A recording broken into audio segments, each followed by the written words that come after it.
In Chapter 40 of Jane Austen's Sense and Sensibility, after Colonel Brandon leaves, Mrs. Jennings congratulates Elinor and asks whether she's free to tell others. Elinor, not realizing Mrs. Jennings thinks she's engaged to Brandon, urges her to wait until she writes to Edward and he works out the details of his ordination. Mrs. Jennings interprets this as meaning that Brandon wants Edward to perform the ceremony. Mrs. Jennings leaves, and Edward arrives. Both Edward and Elinor feel distressed, as this is the first time they've met since his engagement to Lucy became public. Elinor explains Brandon's plan, which she so much dreaded doing, and adds that Edward should be glad to have such a good man as his friend.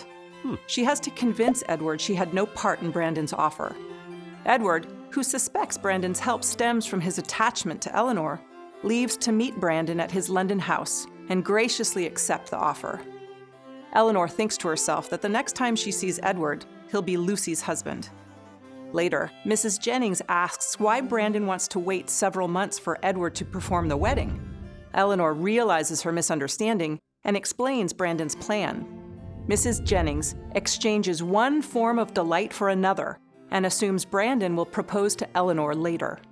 In Chapter 41 of Sense and Sensibility, a day later, Mrs. Jennings visits Lucy, who's full of praise for Elinor and Colonel Brandon and hoping to be settled in Delaford's parsonage by early fall. She's also already planning how to make use of Brandon's wealthy estate, since 1/10 of its produce will be part of Edward's income. Elinor feels obliged to visit Fanny to check in on her health, but Marianne and Mrs. Jennings refuse to go with her. When she arrives, a servant says that Mrs. Dashwood is not at home, a polite lie told to unwanted visitors.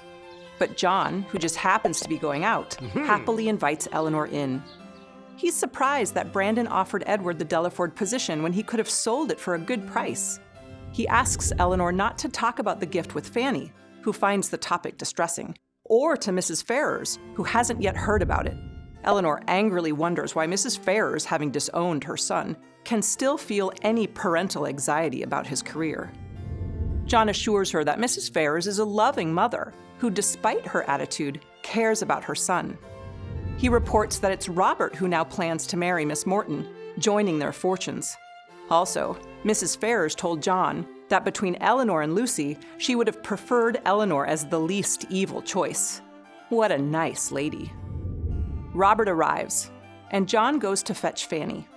Robert is by turns amused by the idea of his brother as a clergyman, remorseful about Edward's losses, and certain that Edward's education led him to this most serious situation.